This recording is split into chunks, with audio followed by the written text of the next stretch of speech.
Hvem kan få tilskud? Du kan få tilskud til varmepumpe, hvis du opfylder følgende krav. Du skifter fra oliekedel, gasfyr, biokedel eller elvarme.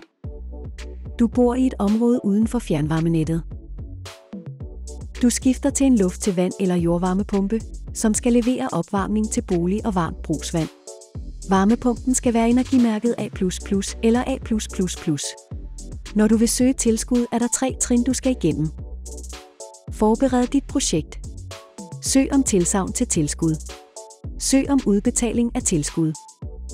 Ved forberedelse af projekt bør du indhente tilbud fra flere V-certificerede installatører. Du skal vide, hvilken type varmepumpe, størrelse og dens energimærke. Bemærk, du må ikke underskrive en aftale, før du har fået tilsagn til tilskud. Når du har forberedt dit projekt, kan du søge om tilskud, når tilskudspuljen åbner. Da tilskuddet er først til mølle, vil du typisk sidde klar, når der åbnes for ansøgning. Du søger dit tilsagn til tilskud via ansøgningsportalen på Energistyrelsens hjemmeside.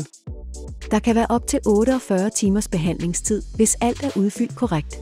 Du vil få besked i din e-boks, når der er svar. Når du har modtaget tilsagn til tilskud, har du 2 år til at færdiggøre dit projekt.